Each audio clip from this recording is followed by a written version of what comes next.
E olha, estou muito feliz porque hoje nós vamos falar de um assunto muito interessante, gente. É tireoide. É importante saber que essa é uma realidade que, infelizmente, nós temos no nosso país, muita gente está sofrendo sobre essa realidade. Tireoide é uma importante glândula que temos aqui no pescoço, que tem uma importância de equilíbrio no nosso organismo. A nossa equipe preparou uma matéria, nós queremos convidar você a assistir conosco para depois darmos início ao nosso bate-papo com a nossa convidada que já chegou aqui no Saúde e Fé. Sejam todos bem-vindos e vamos à matéria. Você já parou para pensar como o nosso corpo funciona? Já pensou também que existem pequenas glândulas que são de extrema importância para o bom funcionamento do nosso sistema em geral? Pois é. A tireoide é assim, pois age nas funções de órgãos importantes como o coração, cérebro, fígado e rins. Interfere também no crescimento e desenvolvimento das crianças e adolescentes, na regulação dos ciclos menstruais, na fertilidade, no peso, na memória, na concentração, no humor e no controle emocional. Ufa! Deu para perceber que é fundamental que a tireoide esteja em perfeito estado de funcionamento para garantir o equilíbrio e a harmonia do organismo, não é mesmo? E se você ainda não sabe muito sobre a tireoide ou tem dúvidas, chegou a hora, porque iremos ter uma entrevista muito especial no estúdio do Saúde e Fé. Muito bem, a matéria é muito bem feita, mas é importante também complementar que, de acordo com os dados do segundo semestre do ano passado, 2018, divulgados pelo Instituto Nacional do Câncer, o INCA, mais de 9.000 pessoas foram diagnosticadas com câncer de tireoide no Brasil. É um alerta para toda a população. E para conversar com a gente sobre esse assunto e nos explicar tudo sobre tireoide, eu vou receber hoje aqui no programa Saúde e Fé, ela que é médica endocrinologista, a doutora Estela Marandola. Doutora Estela, bom dia, bem-vinda, que alegria recebê-la aqui nos estúdios do Saúde e Fé. Bom dia pessoal, bom dia Frei, tudo bem? Que maravilha, sente por favor, doutora. Muito obrigada pelo Seja convite. bem-vinda à nossa sala aqui de entrevista, de bate-papo. Doutora, é um formato de uma borboletinha que a gente tem aqui? Isso mesmo, a glândula tireoide é uma pequena glândula, tem mais ou menos 15 gramas, se a gente imaginar uma pequena uva, aquela uvinha Itália. Só daquele tamanho, doutora? Ela fica localizada... Aqui abaixo a gente tem do nosso gominho osso. aqui, esse pomo de Adão aqui, Isso. é abaixo? Abaixo do pomo de Adão a gente tem a glândula da tireoide. Em geral as pessoas sentem diversas coisas na região do pescoço, Isso mas aí que é só não tem nada a ver. amígdalas, né? Geralmente assim. Isso, um pouquinho Agora, mais alta. a gente pode tocar, eu que estou difícil aqui por causa do, né? Mas a gente pode tocar, quando a gente coloca o dedo, a gente toca na O tireoide? especialista, ele consegue tocar porque ele tem um pouquinho mais de tato. Entendi. Mas se você imaginar 15 gramas escondido atrás de um músculo, de vasos e do pescoço em si, é um pouco mais complicado para a população. Ela só consegue tocar se ela tiver um grande aumento, tá? Que são os bócios, que a gente chama. Agora, quando a gente vê algumas pessoas que têm aquele inchaço, isso é bócio, é? Bócio, que é um pescoço um pouco maior, que hoje já não é mais tão comum no Brasil, mas que ocorria antigamente por causa da falta do iodo. Olha só. Agora, doutora, essa borboletinha, enfim, dizem que é responsável por todo o equilíbrio, tudo passa por ela, é verdade? Se você imaginar, Frei, que a tireoide ela produz um hormônio que é o combustível, e que a gente precisa de combustível para o funcionamento de tudo na vida, então a gente pode dizer que ela é responsável por quase todos os órgãos. Ela produz o TSH, o T4 livre e o T3, e aí vai fazer com que haja no organismo inteiro. E nós temos a nossa tela digital, doutora. Eu quero convidar a senhora aqui, por favor. Obrigada. Venha até aqui, porque nós temos aqui um desenho da tireoide e é justamente aí... ela é pastosa, doutora? O que é? A gente Ela não aperta? chega a ser pastosa. Ela vai ter a consistência, se você imaginar, de um gomo de uma laranja, uma coisa um pouquinho mais endurecida. Tá? Então, é um órgão sólido, que se você ver, ele tem aqui os dois lobos e mais o interior, que é o istmo. Então, o lobo aqui direito e o lobo esquerdo e o istmo. São 3 partes da tireoide, se a gente for dizer. Mas a consistência é de uma fruta um pouquinho mais dura. Ela produz um hormônio, que a senhora falou, citou 3, é o T3, o T4 e o outro. E aí o TSH, na verdade, ele é um importante no funcionamento da tireoide. Ele é produzido aqui na hipófise, mas ele é o desencadeador. Ele estimula a tireoide a produzir os outros hormônios. Agora, esses hormônios, Porque a gente ouve falar, doutora, assim, de hipotireoidismo, ou seja, quando a tireoide produz de menos esses hormônios, ou hipertireoidismo, quando produz de mais. Quando produz de menos o hipotireoidismo, o que acontece? Por que isso é hereditário, é genético, enfim, por que acontece o hipotireoidismo? Hipotireoidismo. A principal causa antigamente era a falta de iodo, quando o sal não era iodado. Depois de 1970, mais ou menos, houve uma legislação para iodar o sal do país inteiro. Então, a gente quase não tem essa causa de hipotireoidismo. Depois disso, são diversas causas naturais. A gente não tem muito bem uma causa específica. Cirurgias da tireoide podem causar essa deficiência do hormônio, mas não tem uma definição propriamente dita.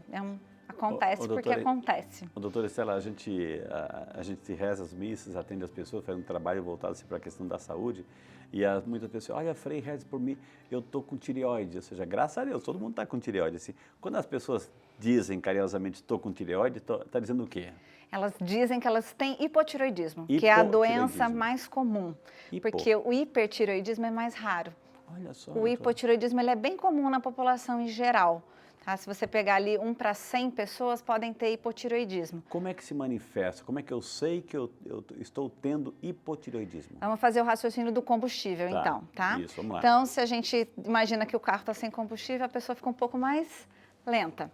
Então, o intestino pode ficar um pouquinho mais preso, o coração fica um pouquinho mais fraco, ela fica um pouco mais sonolenta, um pouco mais preguiçosa, um pouco mais obesa, pode ganhar um pouquinho de peso. Rouba energia, porque falta combustível. Tá? Então, são sintomas de que diminui um pouco a velocidade. Pode ser uma causa de depressão, demência, alteração de crescimento e desenvolvimento, principalmente nas crianças e nos adolescentes. Então, é pensar na desaceleração. Tudo que diminui é mais ou menos os sintomas do hipotireoidismo. Geralmente, quando a gente está falando de doença, de enfermidade, doutora, a gente fala assim, para os adultos. É só para os adultos ou uma criança também pode? A criança também pode. É muito mais comum se a criança nascer com a doença ou o pai, a mãe, na verdade, no caso, ter a doença e passar para a criança do que ela desenvolver. Tem um fator hereditário, sim.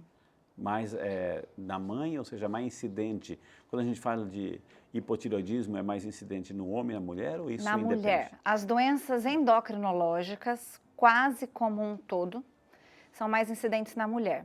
Tá? As doenças da tireoide, 100% delas, a prevalência é maior na mulher. Por causa dessa liberação de hormônios, em geral, por causa dos hormônios, carga hormonal, associação com estrógeno. Entendi.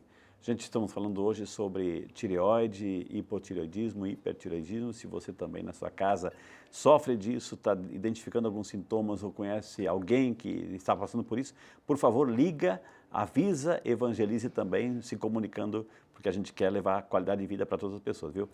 Ok, vimos os sintomas do carro desacelerado, meio sonolento, meio devagar, enfim, do hipotireoidismo. E quando há um excesso de produção desse iodo aí, dos T3, T4, hiper? Aí teremos uma pessoa que pode aumentar a perda de peso, aumentar a velocidade do coração, pode ter suador, aquela sudorese, suar frio. Taquicardia também pode? Taquicardia, pode ter um pouco de dor de cabeça. E eu não sei se vocês já notaram algumas pessoas que têm aquele olho um pouco mais esbugalhado, que a gente chama de exoftalmo. Também é um sintoma de hipertireoidismo. Não é todo mundo que tem hipertireoidismo que vai ter aquele olho esbugalhado, entendi, mas pode estar associado. Doutora, tem muita gente assim que aquelas brincadeiras de criança, de repente pega no pescoço, eu vou esganar, etc. Que a gente, pelo amor de Deus, jamais faça isso. Mas machuca, né? O que pode machucar a tireoide? Ou ela está bem protegida? Ela está bem protegida com relação a traumas.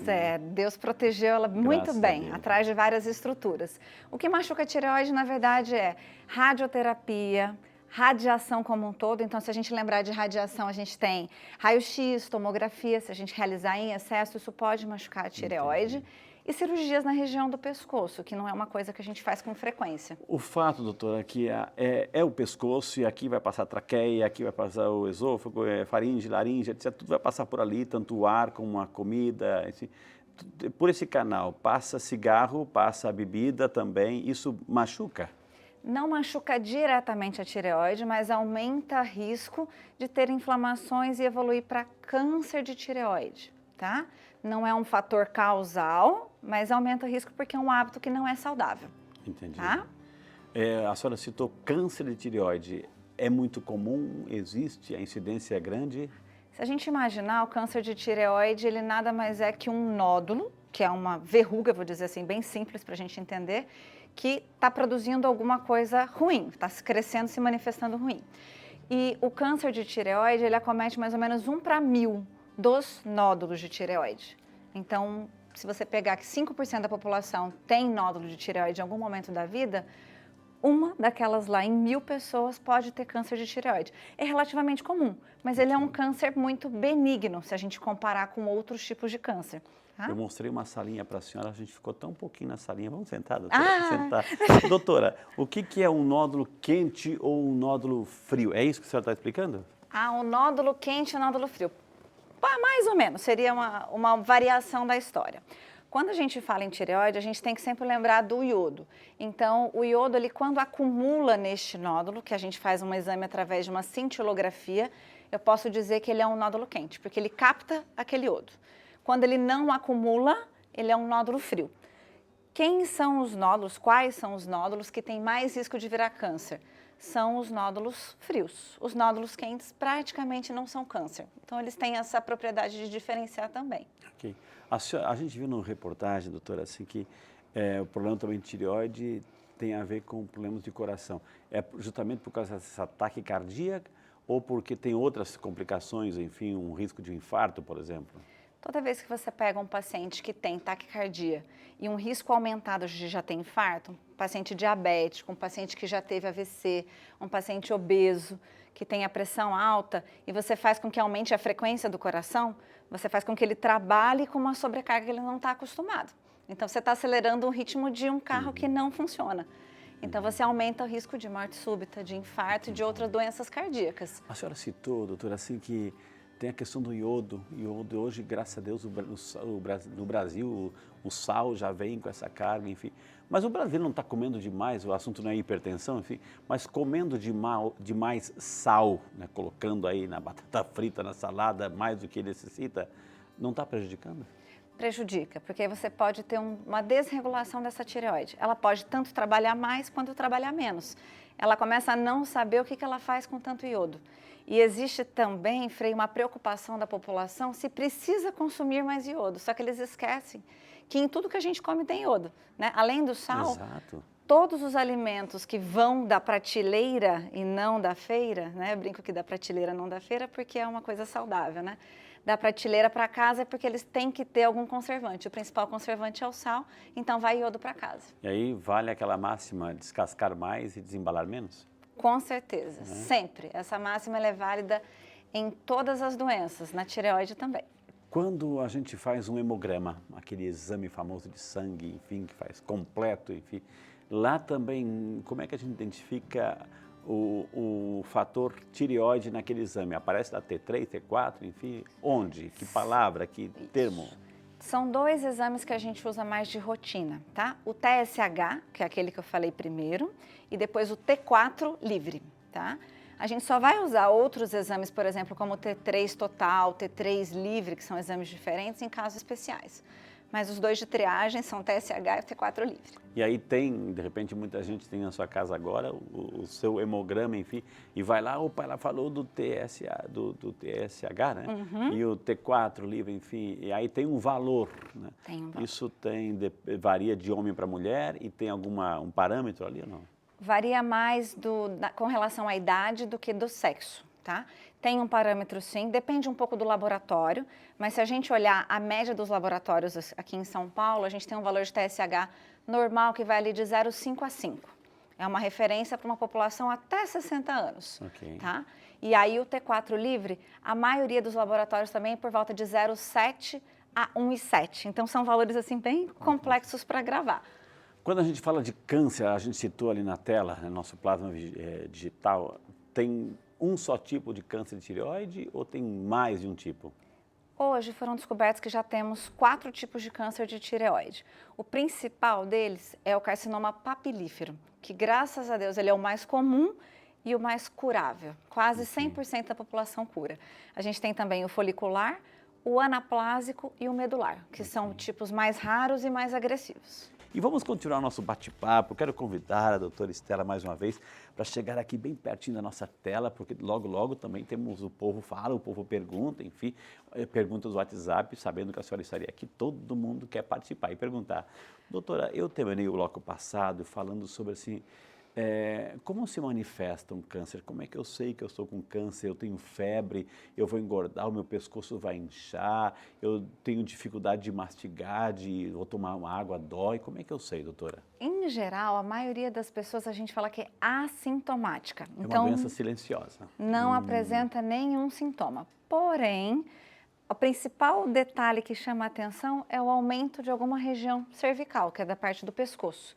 Então, o paciente às vezes fala para você assim, doutora, tá vendo aqui no meu pescoço? Eu tô achando que tem alguma coisinha que tá grande. Não fica roxo, não tem aquele hematoma externo, não. Não tem nada, não precisa de nada disso. Sobre sintomas ao engolir, na deglutição, alteração de rouquidão, é só em casos nos quais os nódulos, se a gente imaginar, forem maiores. Se você imaginar que a glândula é do tamanho de uma uva, para ela comprometer alguma coisa atrás dela, teria que ser o tamanho de um limão pequeno, por exemplo. Então ela tem que ter um crescimento grande. A pessoa consegue mastigar normal, engolir normal, que pode ser que a doença esteja evoluindo aí e não sente nada. Não sente nada. Então é importante você sempre se olhar, se conhecer, porque o objeto teu é o teu corpo, a tua cabeça. Então você se conhecendo, você sabe se tem alguma coisa que está alterada. E ao procurar o médico, o endocrinologista ele examina o seu pescoço à procura de nódulos. Se ele achar que tem algum nódulo, ele vai solicitar um ultrassom, porque o ultrassom, hoje o ultrassom é um aparelho moderno, ele consegue ver nódulos pequenos. Então, consegue detectar. O primeiro canal de observação do médico é o visual. Ele vai ver. Né? E interessante isso, gente, como vale a pena perguntar, viu? A gente também, as pessoas querem participar através das nossas redes sociais, como essas perguntas agora que chegaram para nós pelo WhatsApp. O Estevam Bianco, que é de São Paulo, capital. Bom dia, Estevam, Deus abençoe. Minha esposa tem hipotireoidismo, causado pela tireoidite de Hashimoto. Ela tem 36 anos e faz uso diário de medicamentos. Diante de tantos efeitos desconfortáveis que podem se manifestar quando os níveis estão desregulados, tenho dúvidas sobre a relação entre a alimentação e a disfunção da tireoide. Há alimentos que é melhor evitar? Há alimentos recomendados que aumentam o bem-estar ou diminuem o desconforto de alguns sintomas? Praticamente respondendo aí a sua pergunta anterior, né, doutora? Isso, é um complemento à pergunta da Rosemary, né? Então, o que acrescenta na resposta do Estevam é o seguinte, nenhum alimento substitui a reposição do hormônio. Então, se o hormônio estiver desregulado, ele tem que ser acertado mediante exames de sangue e avaliação do médico endócrino. Mas a alimentação saudável é sempre importante. Obrigado, Estevam, pela participação. E a Caroline Dias, de São José dos Campos, onde o Frei Reinaldo mora. Obrigado, Caroline. Deus abençoe. Bom dia para você também, minha querida. Tenho uma queda de cabelo muito acentuada. Existe algum tratamento especial para quem tem Hashimoto para inibir a queda de cabelo? Obrigada. As pessoas estão colocando Hashimoto. É a mesma coisa? O que é sinônimo de tireoide? O que é? Então, é uma pergunta ótima também da Caroline. Hashimoto é como se fosse uma causa de hipotireoidismo. Entendi. Tá? Então, se eu pegar as causas da doença, a gente falou lá de falta de iodo, uma delas é a tireoidite de Hashimoto. Se a pessoa tem só essa inflamação, mas não tem a doença, pode ser que ela não tenha nem a queda de cabelo e não precise do tratamento. Não tem tratamento específico para a queda de cabelo, tá? Mas se você tratar a doença da tireoide, que é o hipotireoidismo, pode ser que a queda de cabelo melhore. Como é que eu trato o hipotireoidismo? Eu reponho o hormônio, que é a levotiroxina, que nada mais é do que parecendo o T4. É um T4 medicamento? É um comprimido? Uma pílula? É um comprimido que ele é ingerido em jejum e ele é um hormônio sintético. Então, ele é similar, idêntico ao que a gente produz. Mas, acima de tudo, automedicação jamais, e é o médico que vai ter que prescrever. Por favor, gente, né? O Gustavo de Farias, obrigado, Gustavo, ele que é de Lorena, São Paulo. Bom dia, Frei, bom dia, doutora. É possível saber se uma pessoa tem câncer de tireoide através do exame de sangue? O nosso amigo Gustavo, doutora. Gustavo, o exame de sangue ele não dá diagnóstico de câncer de tireoide. Ele sugestiona que possa haver algum problema com a tireoide. Tá? Se você imaginar que a pessoa tem só o nódulo, o exame de sangue não vai confirmar. A gente tem exames que sugestionam, por exemplo, tem um exame chamado tireoglobulina, que em algumas pessoas ajuda no diagnóstico, tem um outro exame chamado calcitonina, que ajuda no diagnóstico, mas não tem como eu pegar. O Frei vai fazer um exame de rotina. Quero saber se eu tenho a doença da tireoide.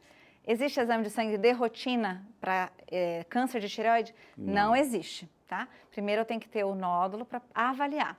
Não dá para fazer isso antes. O hemograma é um conjunto, é uma interpretação do conjunto da obra, né? Então isso vai me levar a outros exames, né, doutora? Isso. E aí o hemograma a gente pede para um paciente. A gente não sai pedindo hemograma para todas as pessoas e nem exames da tireoide para todas as pessoas. A gente pede para quem tem algum fator de risco. Entendi, olha que interessante. O Silvio Cortez, que é de São Paulo, capital. Obrigado, Silvio. Bom dia para você também, viu, querido?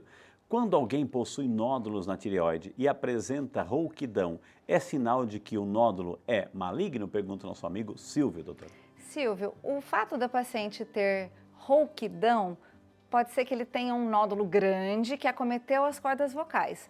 Mas se ele tem um nódulo muito pequeno, a rouquidão não tem nada a ver com o nódulo da tireoide. Pode ser sintomas indiferentes, pode ser causa de tabagismo, infecção de via aérea, resfriado, qualquer outro sintoma. Quando a gente fala de cirurgia, tem cirurgia da tireoide, se retira tudo, um câncer se retira tudo, a pessoa pode viver sem a tireoide, daí, doutora? A cirurgia para a tireoide, ela pode ser realizada em 2 etapas. Você pode fazer uma cirurgia que retira a tireoide inteira, se for necessário, dependendo do tamanho do nódulo, dependendo do tamanho do câncer. Ou eu posso fazer uma cirurgia que tira um lobo. Lembra que a tireoide tem os 2 lobos? Tiro um lobo e a questão do saber se ela vai viver sem ou não, a gente faz o exame alguns dias, meses depois que fez a cirurgia, para ver quanto que sobrou de produção hormonal. Obviamente, se eu tirei metade da tireoide, é possível que ela consiga produzir normalmente. Se eu tirar a tireoide inteira, vou ter que repor aquele hormônio que eu não produzo mais. Isso. E aí é importante. Tirou a tireoide inteira, vai usar hormônio a vida inteira. A vida inteira, porque o organismo não tem mais uma fonte de produção, é isso? Tirei a fábrica. Olha que maravilha. Doutor, e para quem está em casa, assim, para cuidar bem dessa região, né, para cuidar bem da sua tireoide, assim, aquelas dicas, aquela mensagem assim, puxa, anote para tomar conta aí da tua saúde. Então, a principal dica, uma alimentação saudável, atividade física, comprar mais alimentos na feira do que no mercado. E uma outra coisa importante, a partir dos 35 anos, por favor, o médico clínico geral, endócrino, ginecologista, pede um exame de rotina, que é o TSH e o T4 livre. Antes disso, só é feito esse exame de rotina se houver alguma indicação. Mas após essa idade, você pode pedir para o teu clínico, se você nunca fez, pelo menos um exame de sangue que vai ajudar você a investigar se tem alguma doença ou não da tireoide.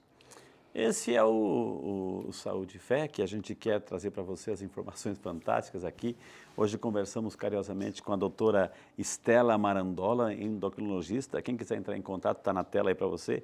0 operadora 11 4302 6109, 4303 6109. Tem um site também, vale a pena entrar, porque lá tem animação, tem orientações, tem dicas, tem informações.